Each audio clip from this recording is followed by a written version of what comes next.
ኣንድሪያ ኣብ ጎደና እናኸደት ሰብኣይ ኣብ ውሽጢ ማኪንኡ ምስ ካልእ ጓል እናተሰዓዓመ ትርእዮ። ካብኡ ብሕርቃን ዓብ እምኒ ኣልዒላ ክትጭፍልቆ ክትብል ብድሕሪታ ዝነበረ ፖሊስ ኢዳ ሒዙ ጠጠው የብላ። ኣንድሪያ ስደደኒ ክፎግአ እናበለት ትግልገል። እቲ ፖሊስ ጂሚ ከዓ ኣጆ ክህድ በሊ እናበለ ክህድ ኣይፍትን። ኣብ ቅድሚቶም እናተቃለሱ ኣብ ውሽጢ ማኪኑ ኮይኑ ዝረኣየ ፓውል ሰበይተይ በበይ መፅያ እናበለ ክንቅጥቀጥ ይጅምር።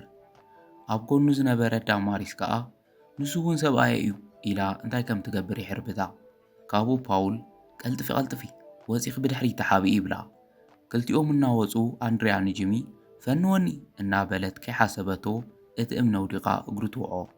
ካብኡ ጂሚ ወቂዕክኒ እኮ ምስ በላ እዚ ኩሉ ናትካ ጌጋ እዩ ኢላቶ ክትከድ ክትብል ፓውል ኣብ ቅድሚታ ጸኒሑ ከመይ ውዒልኪ ፍቕረይ ይብላ።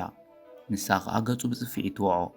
ፓውል እንታይ ገይረ ኢሉ ምስ ሓተታ እናበኸይት ፓውል ኣነ ናብራና ክቃናዕ ለይትን ቀትርን እናሰራሕኩ ንስኻ ግና ኣብ ማኪናይ ኣዋልድ ተመራስሕ ኣለኻ ኢላ ትቋየቆ።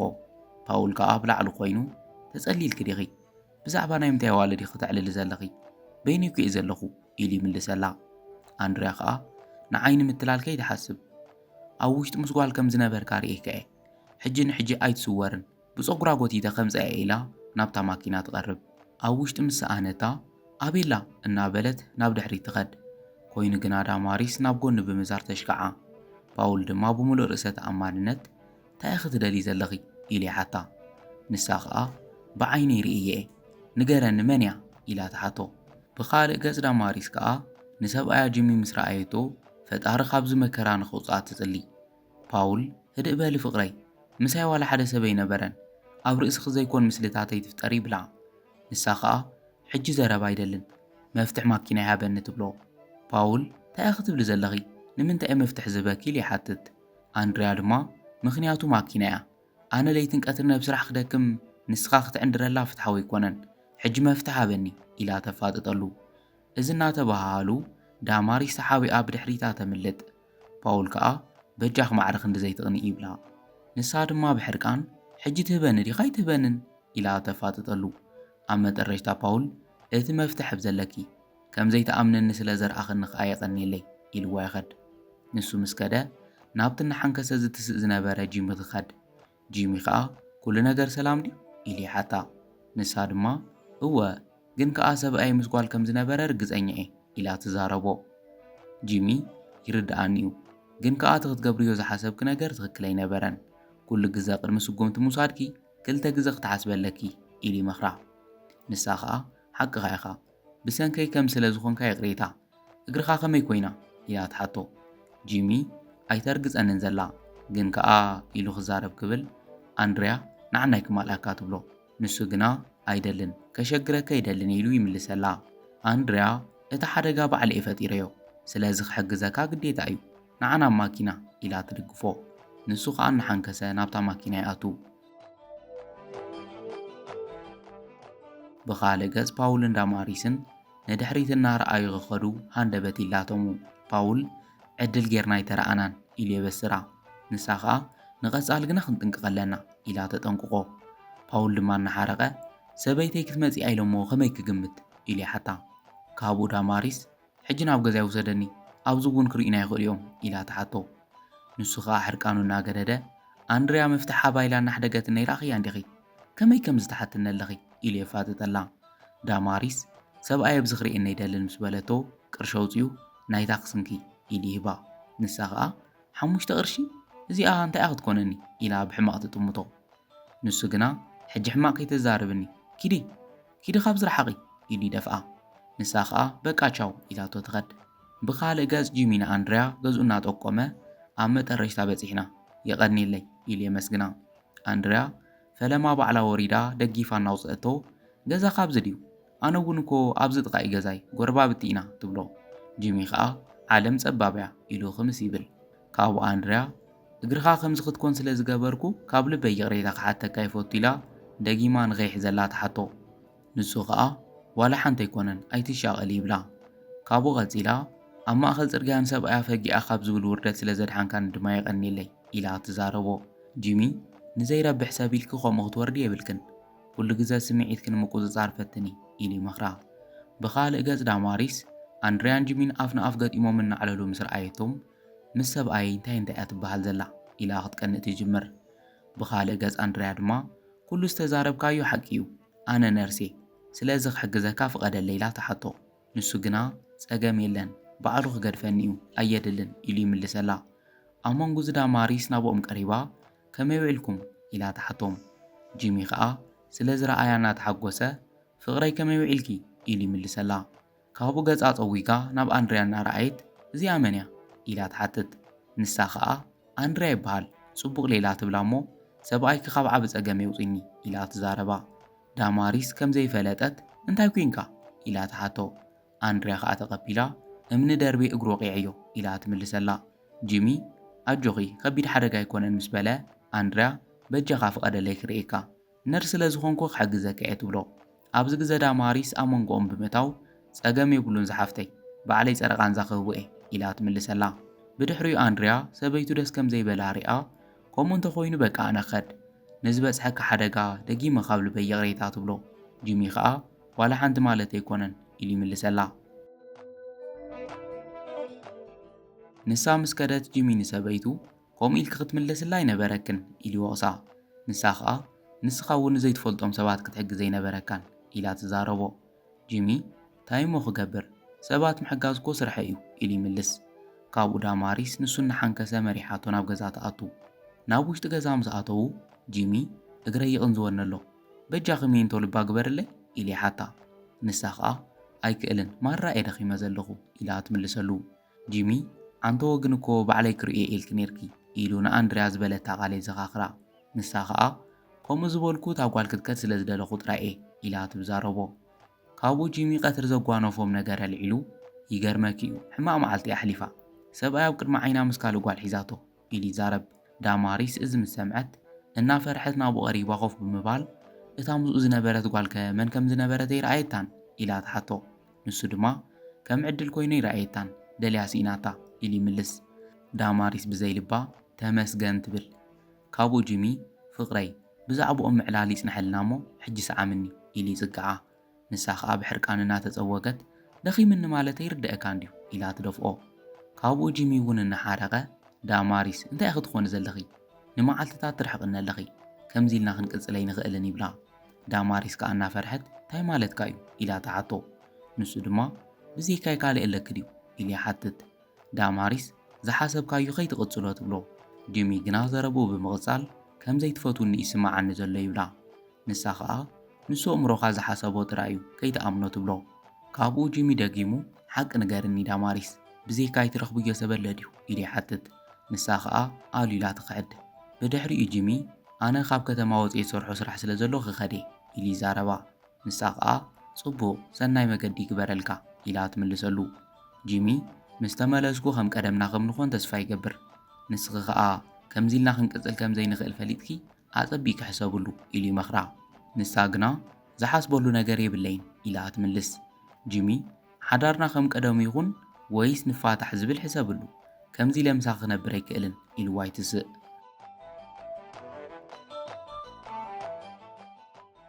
ንጽባሒቱ ፓውል ዘሊሉ ናብ እንዳ ጂሚ ብምእታው ንዳማሪስ ብድሕሪታ ኸይዱ ዓይና ይዕምታ። ንሳ ከዓ ሌባ መሲልዋ እናፈርሐት በጃኻ ከይትጐድአኒ ዝደለኻዮ ነገር ክህበካ እየ ትብሎ። ካብኡ እናሰሓቐ ሰዲዱ ኣጆ ከይትፍርሒ ኣነ እየ ይብላ። ንሳ ከዓ ብፍርሒ ሞይተ ነይረ እንታይ ክትገብር መጺኻ ኢላ ተሓቶ። ፓውል ከዓ ፍቕረይ ኣዝየ ናፊቐኪ ደው ኢለልኪ ከዓ ኣይተልዕልን ኢሉ ይሓታ።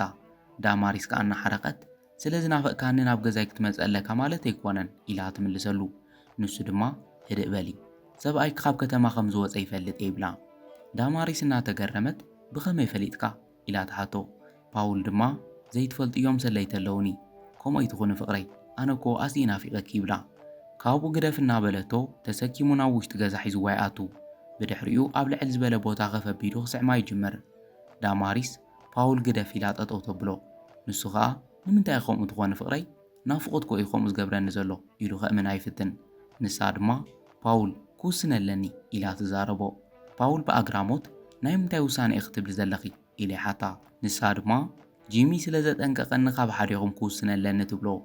ካብኡ ፓውል ፍቕረይ ብዛዕባኡ ካልእ ግዜ ተሓስቡሉ ኢኺ ምስ በላ መዓዝ ንገብሮ ዘለና ነገር ጽቡቕ ከም ዘይኮነ ንዓኻ እውን ይጠፍአካን ክልቴና ሰብ ሓዳሪና ብተወሳኺ ኣነ እናተሓባኹ ክነብር ኣይደልን እየ ትብሎ ንሱ ኸኣ ጽቡቕ ንኹሉ ኸከም ኣመጻጽኡ ክንፈትሖ ኢና ንሕጂ ዓለምና ተረኣናኸ ኢሉ ኢዳ ክስዕማ ይጅምር ካብኡ ተሰኪሙ ናብ ዓራት ይወስዳ ኣብ ደገ ኸኣ ኣንድርያ ናብቲ ገዛ መጽያ ተንኳሕኳሕ ኣብ መንጎ እዚ ጂሚ መጺኡ ሰላም ከመይ ቀኒኺ ይብላ ንሳ ኸኣ ደጊመ ናብ ገዛኻ መምጽኢ ተጋጌ እንድሕር ኮይነ ይቕሬታ ኢላ ተሓቶ ጂሚ ጸገም የብሉን ሕጂ እንታይ ክሕግዘኪ ይብላ ንሳ ኸኣ ብዛዕባኻ እናሓሰብኩ እየ ነይረ ብሰንኪ እግርኻ ምግድኡ ኸደቅሰኒ ኣይከኣለን በዚ ምኽንያት ንእሽቶ ተሓገዘካ ዝልከ መድሓኒትን ጸረ ቃንዛ ነምጺልካ ኣለኹ ትብሎ ንሱ ኸኣ የቐኒለይ ግን ከኣ ኮድለይ ኣይነበረን ከም ትርእዮ ሕሽኒ እዩ ዘሎ ኢሉ ይዛረብ ኣንድርያ ግዴታ እዩ በጃኻ ተቐበለኒ ኢላ ትልምኖ ጂሚ ስለ ዝተጨነቕክለይ የቐኒለይ ኢሉ የመስግና ካብኡ ኣንድርያ ሕጂ ናይ ስራሕ ሰዓት ከይኣኸለኒ ክኸድ ኢላ ትሰናበቶ ንሱ እውን ጽቡቕ መዓልቲ ኢሉ ይሰናበታ ካብኡ ጂሚ ናብ ገዝኡ ኣትዩ ሽጉጡ ብምውጻእ ብሰላሕታ ናብ ውሽጢ ኣትዩ ይጅምር ናብ ውሽጢ ኣትዩ ኣብ ኢዱ ዝነበረ ሳንጣ ምስ ወደቓ ግና ዳማሪስ ሰንቢዳ ካብ ዓራት ትስእ እሞ ተቐልቂላ እቲ ገይሹ ኢላ ሓሲባቶ ዝነበረ ሰብኣያ ከም ዝመጸ ትፈልጥ ንሱ ኸኣ ሽጉጥ ኣቀባቢሉ ናብ መደቀሲ ክቐርብ ይጅምር ዳማሪስ ናብ ውሽጢ ኣትያ ፓውል ቀልጥፍ ተስእ ሰብኣይ ይመጽዩ ኢላ ተተስኦ ንሱ ኸኣ ክዳውንቱን ጫምኡን ኣብ ኢዱ ሒዙ ወፂኡ ይኸድ ብድሕሪኡ ዳማሪስ ዋላ ሓንቲ ከም ዘይተፈጠረ ተመሊሳ ትድቅስ ፓውል መጽዩ በይና ምዃና ምስ ኣረጋገጸ ዳማሪስ ኢሉ የተስኣ ንሳ ኸኣ ኣብ ድቃሳ ከም ዝቐስቀሳ ጂሚ ታይዳ መገሻኻኸ ኢላ ተሓቶ ካብኡ ጂሚ ብጥርጣረ እናጠመተ ንምንታይ ደኣ ጥራይ ክደቂስኪ ኢሉ ይሓታ ንሳ ድማ እንታይ ማለትካ እዩ ከምዚ ኢልካ ምድቃስ ደስ ኢልኒ ኢላ ትምልሰሉ ጂሚ ናይ ብሓቂ ሜክኣፕ ክተባላሽዩ ዘይተለመደ ጨናኻ ኣይጨንወኒ ኣሎ ኢሉ የፋጥጠላ ዳማሪስ ግና በጃኻ ቅንኡ ዘይሕሰብ ዘሕስበካ ዘሎ ኢላ ትዛረቦ ካብኡ ጂሚ ፈጺሙ ኸኣምና ስለ ዘይከኣለ ዝኾነ ነገርማ ተፈጢሩ እዩ ኢሉ ክኸድ ክብል ኣብ ባይታ ዝወደቐ ቀበቶ ይረክብ እሞ ኣልዒሉ እዚ ናይ መን እዩ ኢሉ የፋጥጠላ ንሳ ግና ዓይና ብጮኽ ሓጺባ ናይ ባዕልኻ ኢላ ትምልሰሉ ካብኡ ጂሚ ብሕርቃን ዳማሪስ ኣነ ከም ዝበለ ቀበቶ ከም ዘይጥቀም ትፈልጢ ኢኺ ንገርኒ እዚ ናይ መን እዩ ኣቤሎ እናበለ ይሓታ ብኻልእ ገጽ ኣብ ደገ ድማ ጂሚ ካሊእ ዘምልጠሉ ቦታ ስለ ዘይነበሮ ክዘልል ይውስን ዘሊሉ ኣብ ወንበር ምስ ወደቐ ግና ድምፂ ስለ ዘስምዐ ፓውል ብጉያ ናብ ደገ ተቐልቂሉ እናሓንከሰ ክወፅእ ይርዮ ካብኡ ናብ ውሽጢ ተመሊሱ ሽጉጡ ንምውፃእ ምስ ባዕሉ እናተቃለሰ ዳማሪስ ንምንታይ ዝፈዲኽኒ ብዙሕ ግዜ ሓተትኩ እንዴ ምስ ካልእ ክትኮን ተደሊኽ ዘይትዛረብኒ ይብላ ንሳ እውን እናነብዐት ዘይፈተንኮ ይኮንኩን ጂሚ ኮይኑ ግና ድፍረት ሲኢነ ትብሎ ካብኡ ጂሚ እናነብዐ ንምዝራብ ድፍረት ሲኢንኪ ኣብ ልዕለይ ምስ ካልእ ክትዘርግና ኣይትስከፍን ኣዝየ ዝሓዝን ዳማሪስ ሕጂ ውፅኢቱ ክትርእዩ ኢኺ ኢሉ ይሕነየላ ንሳ ኸኣ እናፈርሐት ጂሚ እንታይ ኢኻ ክትገብር ሓሲብካ ኢላ ተሓቶ ንሱ ድማ ሕጂ ብቕልጡፍ ኣቑሑት ክጠራኒፍኪ ገዛይ ገዲፍክለይ ውፂ ኢሉ የፈራርሓ ዳማሪስ ጂሚ ጨኪንካ ክተውፀኒ ደሊኻ ኢላ ከብዱ ክትበልዖ ትፍትን ጂሚ ግና እወ የውፀኪ ደጊመ ገጽ ክርእየካ ኣይደልን ኢሉ ዋና ነብዐ ይኸድ ብኻልእ ገጽ ኣንድርያ ካብ ስራሕ ወፅያ ናብ ገዛ እናኸደት ጎፍ ንጎፍ ምስ ፓውል ትራኸብ ኣንድርያ እናሓረቐት ኣብዚ እንታይ ትገብር ኣለኻ ኢላ ተሓቶ ንሱ ኸኣ ናይታ ብሓደ ኮይና ዘፍረናያ ማኪና ብፅሒት ይሃብኒ ክብል የመጽ ኢሉ ይዛረባ ኣንድርያ ናተይ ስለ ዝኾነት ጥር ትብል ሳንቲም ይህበካን ኢላ ብድፍረት ትምልሰሉ ንሱ ኸኣ ክትገዝእያ ከለኽ እኮ ሓጊዘኪ ስለዚ ገንዘበይ ትህብኒ ኢሉ ይሓታ ኣንድርያ እናሰሓቐት ሓንቲ ግዜ ጥራይ ከፊልካ ዓሪኻያ ነርካ ገንዘብ ሃብኒ ክትብል ኣይተሓፍርን ትብሎ ፓውል ከዓ ዝበልኪ ተበልኪ ኣነ ንስኺ ንስካ ሕጂ ሰብ ሓዳር ስለ ዝኾና ትግብአኒ እያ ኢሉ መፍትሒ የደጋ ኣንድርያ ናብ ካልእ ከይተበጻሕና መልሰለይ ኢላ ተፈራርሖ ፓውል ፈጺምኪ ደጊምከ ይትረኽብያን እናበላ ግና ጂሚ ብድሕሪቱ መፅዩ እዛ መፍትሕ ናይዛ ጓልያ ኢሉ ይሕድጎ ፓውል ብስምባደ ጂሚ ኢሉ ይጽውዖ ንሱ ኸኣ እወ ጽቡቕ ጌርካ ኢኻ ትፈልጠኒ ኢሉ ይምልሰሉ ፓውል እናሓፈረ ኣብ ዝሓለፈ ግዜ ተጋጊኤ ኣይተሓዘለይ ይብሎ ንሱ ኸኣ ናይ ፖሊስ ዩኒፎርም ጌረ ስለ ዝረኸብኩኻ ኣምላኽካ መስግን ከምኡ ተዘይኮን ዋጋኻ ክህበካ ነይረ ሕጂ ብቕልጡፍ ካብ ቅድመ ይርሓቕ ኢሉ የጠንቁቖ ኣንድርያ እናተገረመት ኣበይኹም ትፋለጡ ኢላ ተሓቶም ጂሚ ኸኣ ናይ ሰብ ዓራት ዘየኽብር ሰብ ኢሉ ሕጂ ጥፋእ ደጊምካ ኣብ ጥቓኣ ከይትበጽሕ ኢሉ የፈራርሖ ንሱ ምስ ከደ ኣንድርያ ጂሚ እንታይ ይፍጠር ከም ዘሎ ክትነግረኒ ዶ ትኽእል ኢላ ተሓቶ። ንሱ ከዓ ውሽማ ሰበይቲ እዩ ኢሉ ተሓቂ ይዛረባ። ኣንድርያ እዚ ማለት እታ ሓደ ግዜ ዝረኣኽዋ ሰበይቲ ኸያ ነይራ ማለት ድዩ ኢላ ተሓቶ። ጂሚ እወ ንክልቴና እዮም ኣታሊሎምና ኢሉ ይምልሰላ። ኣንድርያ ከዓ እናተገረመት እንታይ ዓይነት ንእሽቶ ሕብረት ዘይብሎም ሰባት እዮም እንታይ ዝብልዎ ኣጋጣሚ ኢኸ ኢላ ትግረም። ካብኡ ቀፂላ ከመይ ፈሊጥካ ኢላ ተሓቶ። ንሱ ከዓ ኣብ ገዛ ብሓደ ረኺበዮም ኣብ ዓራተይ ኢሉ ይምልስ። ኣንድርያ ይገርም እዩ ግን ከዓ መዓልትና ብሰንኪ እዚኦም ክባላሸው ንፈቅድ የብልናን ድራር ክእንግደካ ኢላ ተሓቶ። ንሱ ከዓ ደስ ይብለኒ ፈለማ ግና ክዳና ክንልውጥ ኣለና ብገዛ ንሕለፍ ይብላ። ካብኡ መፍትሕ ማኪና ኣይባ እሞ ብሓባር ይኸዱ። ብድሕሪኡ ብሓደ እናኸዱ ኣንድርያ ሎሚ ምስ ባዕለይ ሓደ ቃል ክኣቱ ይደልየ ኢላ ትዛረቦ። ንሱ ከዓ እንታይ ቃል ክትኣቱ ደሊኺ ኢሉ ይሓታ። ኣንድርያ ብዛዕባኦም ረሲዕና ብዛዕባ ህይወትና ጥራይ ንሕሰብ ትብሎ። ጂሚ ከዓ ጽቡቕ ሓሳብ ቃልና ናሰተና ተጽናዕናዮ ኸ እንታይ ተሓስቢ ኢሉ ይሓታ። ንሳ ድማ ሓሳብካ ይጸላእኽዎን ኣበይ ምስ በለቶ ጂሚ ኣብ ገዛይ ተዘይደልየኺ ግን ኣብ ካልእ እውን ክንገብሮ ንኽእል ኢና ኢሉ ይሓታ። ንሳ ከዓ ጽቡቕ ንኽይድ ትብሎ። ተተሓሒዞም ናብ ገዛ ምስ ከዱ ደርፊ ከፊቶም እስካዕ ዝሰኽሩ ወይኒ ምስታይ ይጅምሩ። ኣብ መንጎ ግና ክትቀድሐሉ ጂሚ ጸጊበ ኢሉ ኣብያ በጃኻ ኢላ ምስ ለመነቶ እንድሕር ትስዕምኒ ኮይንኪ እየ ይብላ። ንሳ ከዓ እናሰሓቐት እሺ ግን ከዓ ኩላ እንድሕር ወዲእኻያ ኢላ ቃል ተኣትወሉ። ካብኡ ጂሚ ዝቐድሓትሉ ወዲኡ ሕጂ ሰዓምኒ ኢሉ ይሓታ። ንጽባሐይቲ ንግሆ ጂሚ ቀዲምዋ ተሲኡ ኣንድርያ እናበለ ካብ ድቃሳ ይቕስቅሳ። ኣንድርያ ብስምባደ ተሲኣ እንታይ ተፈጢሩ ኢላ ተሓቶ። ንሱ ከዓ ኣጆ ኸይትሰንብዲ ትማሊ ንእሽቶ መስተ ብዚሕና ነርና ንሱ ከዓ ኣጆ ኸይትሰንብዲ ትማሊ ንእሽቶ መስተ ብዚሕና ነርና ዘፍላሕ ኩልኪ ሻሂ ስተይ ኢሉ ይህባ። ንሳ ከዓ ይቐኒየለ ኢላ ተቕበሎ። ካብኡ ጂሚ ሰላማዊ ድቃስ ዶ ወሲድኪ ኢሉ ይሓታ። ንሳ ከዓ እወ ድሕሪ ምባላ ዝኾነ ነገር ጌርና ዲና ኢላ እናፈርሐት ተሓቶ። ጂሚ ኣጆ ኸይትሰከፊ ዋላ ሓንቲ ኣይተፈጠረን ይብላ። ካብኡ ኣንድርያ ጽቡቕ ግዜ ኢና ሓሊፍና ምሳኻ ዘሕለፍክዎን ሰዓታት ሕጉስቲ እየ ትብሎ።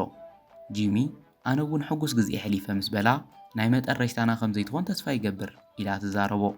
ካብኡ ጂሚ ናብኣ ተጸጊዑ ዝበለጸ ክንፋለጥ ትደሊ ኢሉ ይሓታ። ንሳ እውን ክምስ እናበለት እወ ደስ ይብለኒ ኢላ ትምልሰሉ። ጂሚ ኩነታታ እናግረመሉ እንታይ ኮንኪ ኢሉ ይሓታ። ንሳ ከዓ እስካ ሕጂ ስኽራነይ ገደፈንን ክዳነይ ክልውጥ ምደለኹ ተወጻኻ ቅሪብለካ ድዩ ኢላ ተሓቶ። ጂሚ ድማ ጸገም የብሉን ኣብ ደገ ኣለኹ ኢልዋ ይኸድ። ብኻልእ ገጽ ፓውል ንዳማሪስ ብኢዳ እናጎተተ ስምዕኒ ኣነ ሕጂ ቦ ክኾነ ይደልን ስለዚ ዝግበር ግበር እዩ ይብላ። ንሳ ድማ ኣነ ግና ምሳኻ ስድራ ክምስርት ይደሊ እየ ከምኡ ክትብለነ ይግባእን ትብሎ። ፓውል ኣብ ሓሳቡ ጸኒዑ ንስኽን ኣብ ከብድኽ ዘሎ ዕሸልን ነፃነት ኢኹም ክትምንጥሉን ብምባል ገዲፍዋ ይኸድ። ፓውል ገዲፍካ ነይቲ ኺድ ኢላ እናለመነቶ ፓውል ምስኒ ጂሚ ጎፍ ንጎፍ ይራኸብ።